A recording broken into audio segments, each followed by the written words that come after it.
陳蘭英捱咗成世人，後生嗰陣捱窮，老公又死得早，真係好辛苦先養大幾個仔女。佢一直以為等到啲仔女大晒，自己就可以享下清福。陳蘭英點都估唔到，佢人生最後嗰2年，可以話能夠用悲慘嚟形容。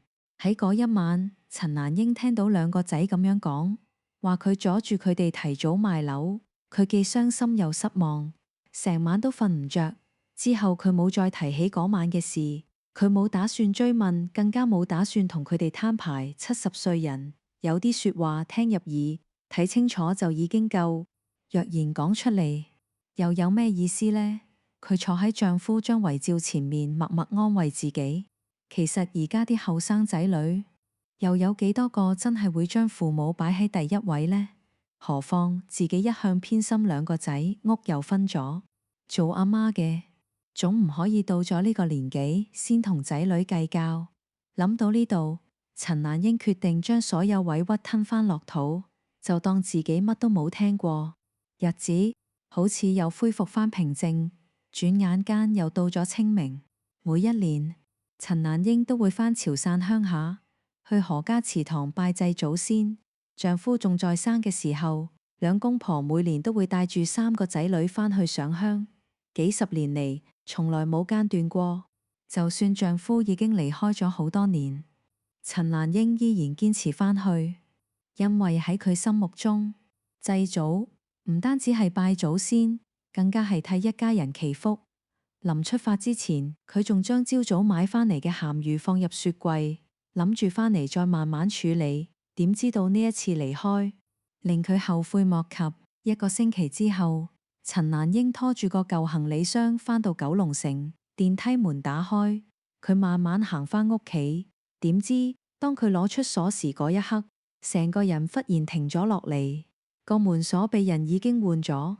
陳蘭英呆咗幾秒，以為自己睇錯，又拎起鎖匙試多一次，但點試都開唔到。嗰一刻，佢心入面突然一沉，佢即刻打電話俾何靜芳。20分鐘後，何靜芳急急腳趕過嚟了解。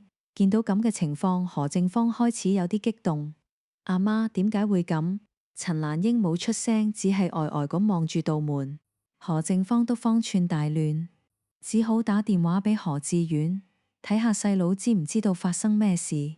電話另一邊沉默咗幾秒，只係好平靜咁講：你哋等陣啦，我同阿明過嚟。半個鐘之後，何志遠同何志明終於出現。陳蘭英望住2個仔，把聲有啲震。究竟發生咩事？何志遠避開阿媽嘅眼光，慢慢開聲：阿媽，我同阿明傾過，間屋之後有其他打算。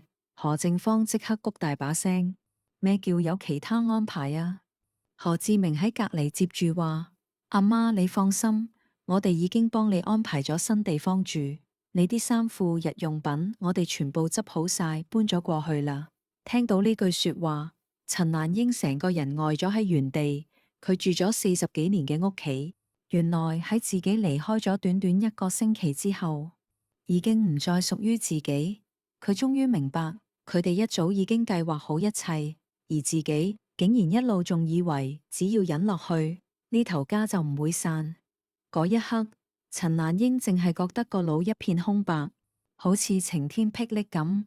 佢點都冇諗過自己親手湊大嘅2個仔，竟然會用咁嘅方法將佢趕走咗住咗半世人嘅屋企。就係咁樣，何志遠同何志明即刻帶咗陳蘭英走入一棟舊樓。呢棟樓樓梯又窄，牆身又濕又發霉，仲有一陣難聞嘅氣味。行到3樓，何志遠停低腳步，打開其中一扇木門。阿媽，呢度我哋同你睇過噶啦，麻雀雖小，五臟俱全噶。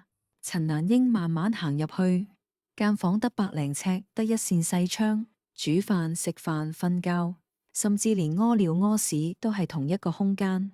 床邊放住幾袋衫褲，仲有佢由九龍城搬出嚟嘅行李。望住眼前呢一切，何靜芳當場忍唔住：你哋究竟有冇良心噶？將阿媽搬過嚟呢度。何志遠若無其事咁回應：阿媽一個人住，根本唔需要咁大地方噶。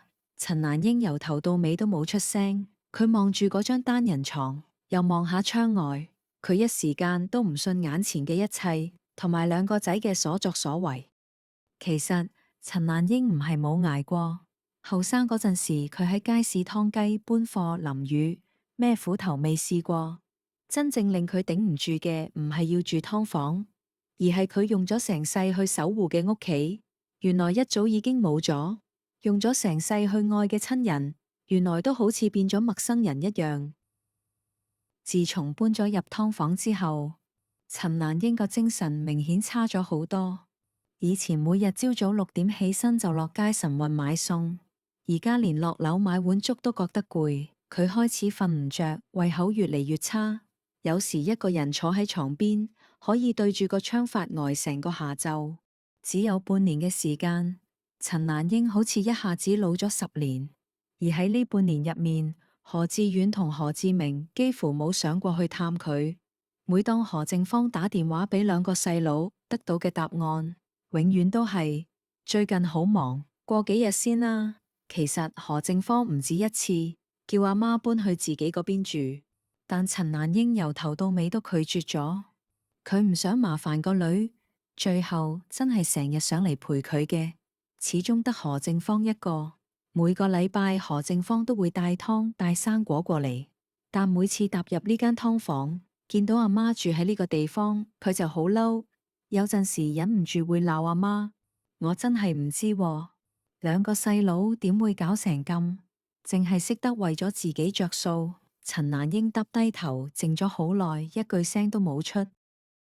直到3個月後嘅一個半夜，陳蘭英起身摸黑去廁所嘅時候，跣一跣腳就成個人撲落地下。佢想撐返起身，但無論點用力都係做唔到。佢喺凍冰冰嘅地板上足足攤咗10幾分鐘，最後佢震晒手摸到自己嘅電話，打咗電話叫白車。救護員趕到之後，隨即將佢送往醫院。嗰一次，陳蘭英曾經出現輕微中風嘅跡象，再加上長期情緒低落，身體狀況已經大不如前。醫生認為以佢而家嘅情況已經唔適合再一個人生活。最後，陳蘭英被送入老人院。搬入老人院之後，陳蘭英嘅生活徹底變咗。每日朝早，姑娘會叫老人家起身食藥、食早餐。有啲老人家坐喺大堂睇電視，有啲老人家喺活動室做運動。雖然喺老人院，陳蘭英接觸嘅人多咗，但大部分時間佢都只係一個人靜靜坐喺窗邊，有時望住窗外發呆。其實陳蘭英好孤獨，心裏亦都好鬱結。佢始終唔適應老人院嘅生活。一開始，何志遠同何志明都有嚟探過陳蘭英1、2次，每次都係坐一陣就走。但係之後兩兄弟就冇再嚟過。日子一日一日咁過，反而真正一直陪喺陳蘭英身邊嘅，得返何正芳一個。有陣時，兩母女會去老人院對面個公園行一陣。有時何正芳就喺阿媽床邊靜靜坐喺度，兩母女乜都唔講，就咁坐一個上晝。有一日下晝，何正芳照舊嚟老人院，佢一邊執緊床頭啲衫，一邊講外孫女喺學校啲趣事。陳蘭英坐咗喺床邊，靜靜聽住。陳蘭英忽然細細聲話：阿芳，阿媽對你唔住啊。何正芳一時之間唔知點回應。陳蘭英又繼續講：以前雞檔最辛苦嗰陣，係你日日陪我挨，但阿媽一直都偏心，成日覺得女湊大咗都係嫁人嘅啫，冇用噶，仔就唔同啦。潮州人就係咁噶。你都知道，你阿婆以前都係有咩都留返晒俾啲仔。講到呢度，陳蘭英除低副老花眼鏡，輕輕抹咗抹眼角，然後擰轉頭望向窗外，好似驚俾個女見到。何正芳冇出聲，只係擰轉身低頭繼續執嘢。但嗰陣時嘅佢都忍唔住，用手背輕輕捽咗捽眼角。陳蘭英一直都好後悔，原來嗰啲自己用咗大半世去愛惜嘅人，未必會真心真意對自己好，反而係一直被自己忽略嗰個，先至係對自己不離不棄。自從嗰次同何正芳傾完之後，陳蘭英好似有啲嘢放低咗。有時姑娘會見到佢一個人坐喺窗邊，攞住一沓舊相，睇咗好耐，冇人知道佢究竟諗緊啲乜。只係有一日，陳蘭英喺老人院姑娘陪同之下出咗去半日，返咗嚟之後，佢都係冇同任何人講過。又隔咗半年，有一日朝頭早，陳蘭英喺活動室突然間暈低咗，老人院啲職員即刻叫白車送佢去醫院。檢查咗幾日之後，醫生終於同何靜芳講返個診斷結果，話陳蘭英係胃癌第3期。呢個消息傳開咗之後，喺英國嘅何志明即刻打返電話返香港。電話入面，佢不停咁問醫生點講，阿媽情況嚴唔嚴重，有冇話點醫？但係由頭到尾，佢都冇講過一句話會返香港。另一邊，何志遠收到消息之後，急急腳趕咗去醫院。病房出面，佢第一時間唔係問阿媽情況，反而係望住何靜芳，忍唔住咁埋怨：阿媽呢半年都係你喺度湊，點解會搞成咁？何靜芳望住自己個細佬，沉默咗幾秒。今次佢終於忍唔住，壓咗半年嘅情緒，一次過爆發出嚟。阿媽搬入老人院半年，你同阿志明總共嚟過幾多次？你自己心知肚明啦。而家阿媽病咗，你反而走嚟問我點解？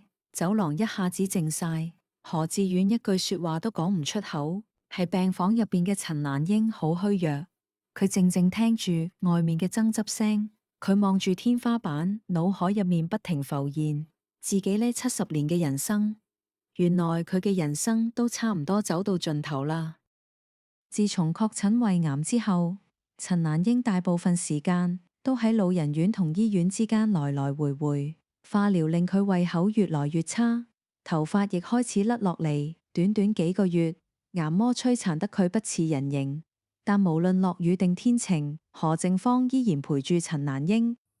有一日下晝，陳蘭英嘅精神尚算可以，何靜芳幫阿媽整理衣櫃，無意中翻到一本舊相簿，裏面有何志遠小學畢業嘅相，有何志明大學畢業時一家人嘅合照。翻到最後幾頁，何靜芳終於睇到一張自己10幾歲時嘅相。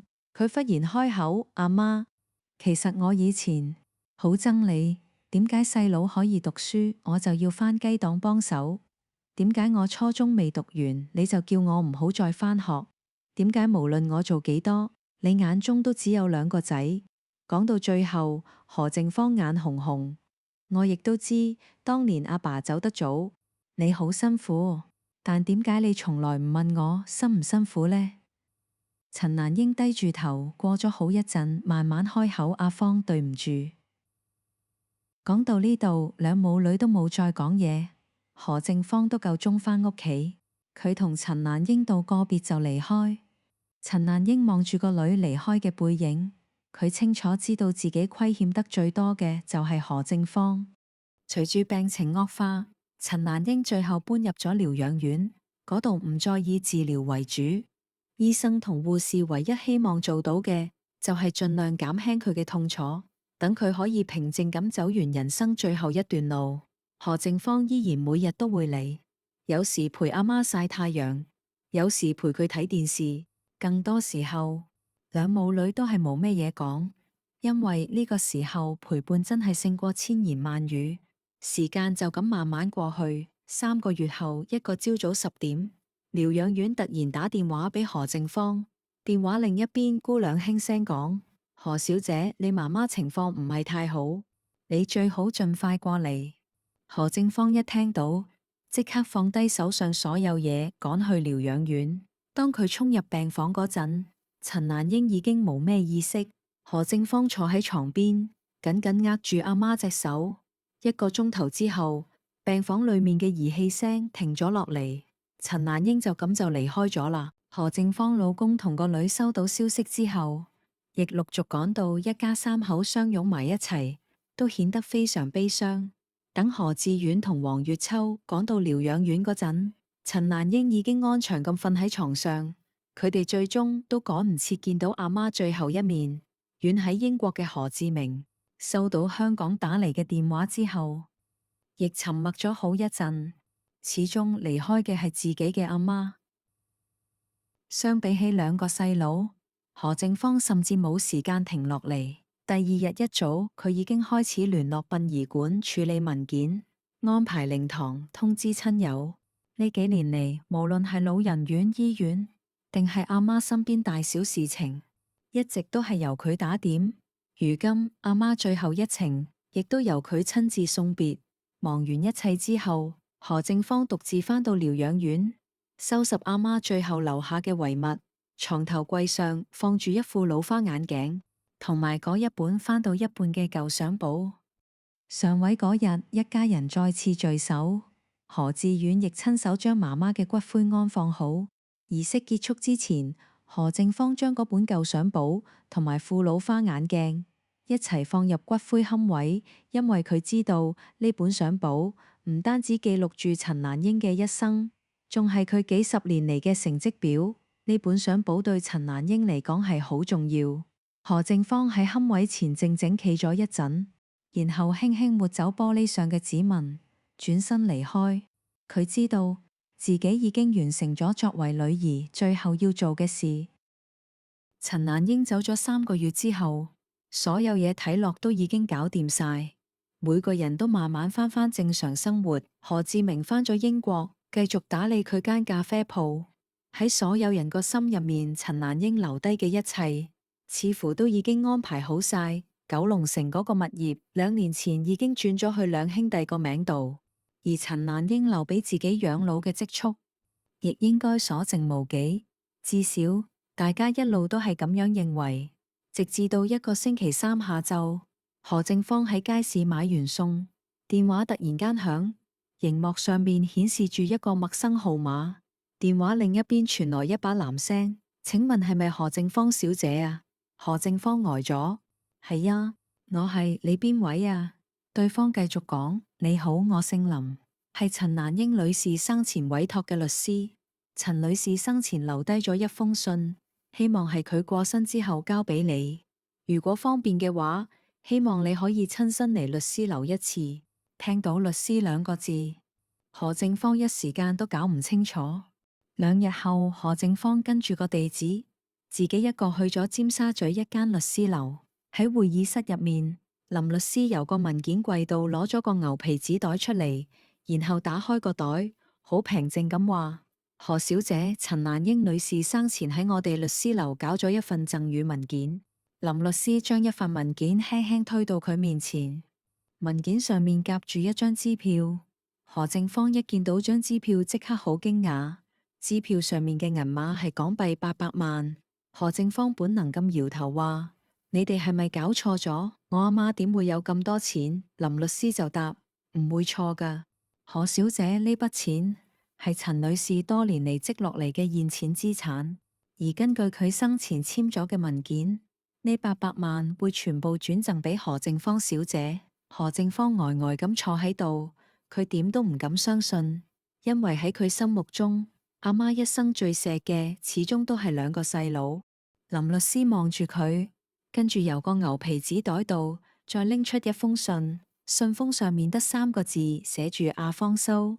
嗰一刻，何正芳終於忍唔住，眼淚一滴一滴咁跌落嚟。何正芳對手震住咁拆開封信，熟口熟面嘅字跡一筆一畫映入眼簾。信入面寫住：阿芳，當你見到呢封信嘅時候，阿媽應該已經唔喺度啦。其實呢，阿媽一早已經寫好咗呢封信，但係一直都唔敢俾你睇，因為有啲說話，阿媽用咗成世時間先至有勇氣講出嚟。由細到大，阿媽一直都偏心。我成日覺得女仔大咗始終都要嫁人噶，何家嘅啲嘢應該留翻俾2個仔。所以當年我叫你唔好讀書，返雞檔幫手。但係有好嘢嗰陣，我諗起嘅永遠都唔係你。到我病咗之後，每日陪我覆診、餵我食藥、扶我行路嗰個人係你。我搬咗入老人院之後，幾乎日日嚟陪我傾偈，驚我唔習慣，驚我一個人偷偷喊嗰個人都係你。到我人生最後嗰2年，我先終於醒覺，原來自己最對唔住嘅唔係志遠，唔係志明，而係你。阿媽真係好對你唔住，呢筆錢係阿媽喺雞檔做咗幾十年，一蚊一蚊儲落嚟嘅。阿媽唔係想用錢嚟補償你，因為我知有啲嘢根本冇得補償。我只係希望你下半世唔使再為邊個犧牲，可以過返屬於自己嘅生活。仲有件事，你一定要應承阿媽呢筆錢，你唔使同任何人講，包括志遠同阿明。冇人比我更了解你兩個細佬，我知。如果佢哋知道咗呢筆錢，遲早會因為錢嚟揾你，搞到你為難。阿媽唔想你下半世仲要為佢哋操心。志遠有自己嘅家庭，志明都有自己嘅人生，佢哋已經攞咗層樓，以後嘅路應該由佢哋自己行。而你已經照顧咗呢頭家大半世，由今日開始，你唔使再做一個好家姐。你只需要好好做返何靜芳，去旅行又好，開一間鋪仔又好，去做任何你後生嗰陣想做，但從來冇機會做嘅事。阿媽希望你餘下嘅人生可以真正為自己活一次。如果有來世，阿媽一定唔會再令你咁辛苦。到時我一定會做一個公平啲嘅媽媽。何靜芳睇完封信，慢慢將信接好，小心翼翼咁放返入信封。呢一刻佢冇因為800萬而高興，因為對佢嚟講，呢封信先係阿媽真正留俾自己嘅遺產。林律師繼續同何靜芳辦理確認手續。何靜芳冇再留意眼前一份又一份嘅文件，佢只係望住會議室窗外，夕陽慢慢落下，佢嘅思緒不知不覺飄返去好多年前。嗰陣佢仲係10幾歲，阿媽日日凌晨3、4點就起身，摸黑推住架車去九龍城街市開檔，而佢就總係瞓唔醒咁跟喺阿媽後面。一路以嚟自己放唔低嘅係過去，或者阿媽講得啱，人總要向前行，過去嘅事改變唔到，但往後嘅日子仲可以由自己去揀。呢一刻何靜芳終於釋懷，人生冇人可以改變昨日，但放低過去先可以放過自己。故事就聽完啦，你有冇覺得呢個故事好似你身邊朋友發生過，或者係你嘅自身經歷？我哋嘅創作動力係源於你哋嘅訂閱、點讚同分享，多謝支持我哋嘅頻道。如果你對我哋創作嘅故事有共鳴，或者有自身故事想分享，歡迎留言。